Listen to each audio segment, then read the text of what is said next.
Hello there, Samuel Kaiba here with the behind the scenes to Survival. After finishing the Worlds Apart series, I wanted to do something on a smaller scale to take a breather from the larger projects. Here we get to see how animation life transitions into the new Alex and Steve series. The story felt like it needed a beginning, so I figured why not do one about core survival. The animation was designed around the premise of creating a cool fight scene without using any weapons, but we needed some build up before that happened. I tried to keep the set fairly simple by only using one map, but it ended up being a nightmare to make tiny adjustments to the terrain in Blender. I ended up remaking the entire cliffside as the original was far too big. The map was actually fairly small, but to make it much larger I duplicated the entire map and mirrored it behind the original. I then offset it slightly and it blended in rather well. I wanted the first scene to be a quick sequence of how much time they wasted gathering and crafting items that shouldn't help them on their first night, but still have a positive vibe to make it seem like they're doing really well. An old unused idea was to have one gather a bunch of wood or something and then the other would use the wood for their own task and vice versa, causing a bit of conflict early on that they would resolve later. But it ended up feeling a bit drawn out and hard to convey that specific emotion, so I went with something a bit different. The wolf actually ended up chasing the skeleton because honestly I didn't know what to do with the wolf in this animation. The trickiest part of this scene was definitely creating the different times of day.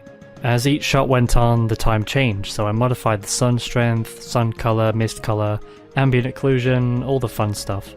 The trickiest lighting for me is honestly the sunny midday kinda neutral look.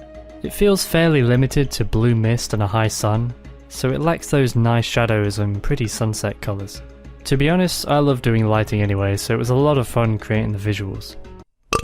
Oh my. Scene 2 was a good opportunity to feature a bunch of our patrons.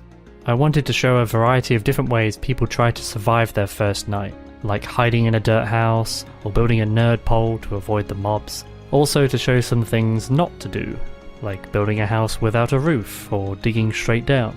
I thought the scene transitioned really nicely from one moment to another, having the explosion from the TNT happening in the same shot as the cobblestone was being placed, then having his body fall into the shot of the dirt house, then that explosion leads to Alex and Steve running away. I made the redstone trap in Minecraft to make sure it worked before animating it. Sadly, it isn't entirely functional as the redstone isn't placed when it falls out of a dispenser, but the idea was cool nonetheless. To make the tripwire, I actually took the fishing rod rig that we have. I deleted the fishing rod part of it and the hook at the end and was just left with the wire. I have these two controllers on either end and one in the middle, and I duplicated that and mirrored it across to the other side, and then just used that to simulate a tripwire. Throughout this scene you see a bunch of mobs in almost every shot, just in the background walking around. To import that many rigs would have just killed the scene, so instead what I did was I parented a bunch of mob rigs to an empty, and then moved that empty around, so you see the crowd moving a little bit, and then later on it moves to a completely different area of the map, and then it moves. So it's the same set of mobs every time. A lot of the lighting was done using spotlights, as the dense forest made it tricky to let light in through all the leaves.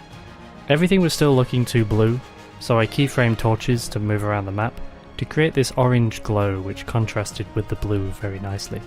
It then transitions back to Alex and Steve where they face off against the mobs on the cliff. The concept of doing a fight scene without weapons seems so interesting to me. It mixed comedy with action, and that seemed like a hard combo to get right. I knew Zillion could handle it with ease, so he animated the fight scene for me. We sent a bunch of ideas back and forth, what Minecraft items we could use that would be both funny and exciting. Some of the cut ideas included making a trench with a shovel, using a sign to write "Go away" on, or attaching the fish to the fishing rod and using that to slap the creeper.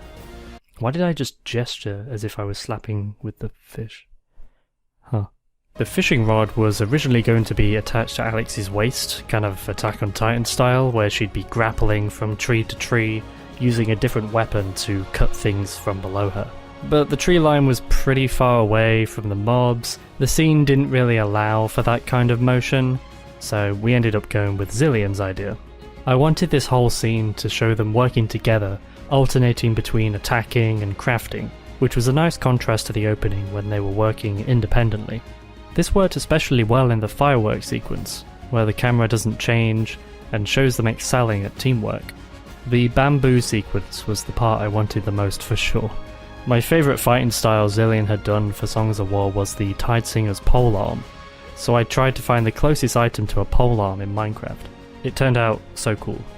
The tiny piston punching thingy was inspired by the Hulkbuster scene in Avengers Age of Ultron, which a lot of people have already mentioned in the comments.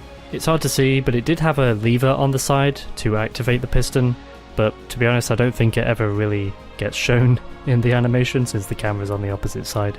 The items themselves were either things they found in the beginning, like the bamboo or the minecart, mixed with items they crafted from resources they gathered, like the piston from the redstone or the stick from the wood. Sound design for the fishing rod and bamboo was super fun to do. I used actual grappling gun sounds for the fishing rod,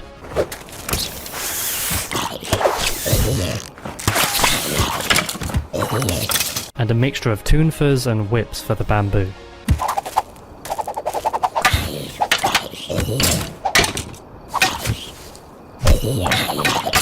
The lighting in this was a bit tricky, as the sun needed to rise at the end of the scene. I had the sun slowly rotate throughout the scene, showing the change in time of day. I then swapped the sun with a new orange sun when it rises in the morning.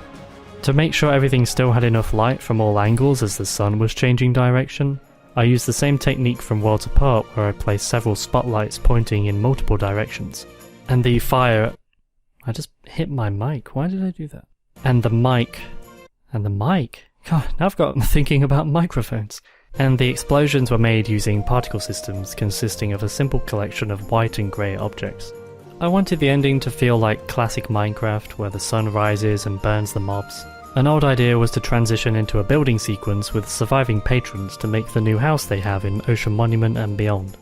It could have worked, but I think it concluded nicely soon after the night was over and the conflict had ended. It stayed rather true to the survival aspect of the animation. In terms of music, I used some classic songs from previous animations to help it feel familiar to animation life.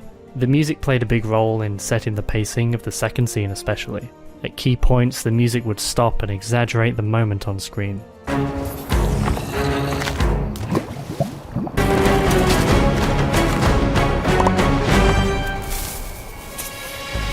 As always, I use a lot of stems for the music to help extend certain sections, like the beginning of the final fight.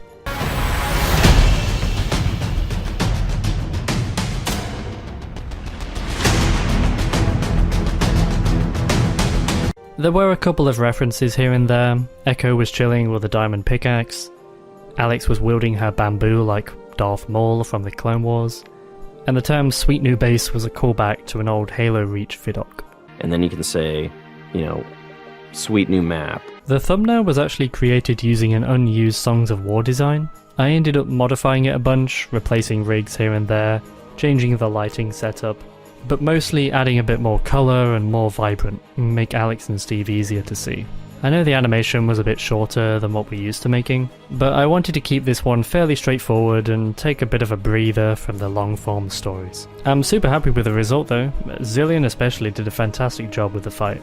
For those waiting for bloopers, they'll be out on September 19th, and for me, I'm excited to work on my next project. Thank you all for watching, and I'll see you in the next video.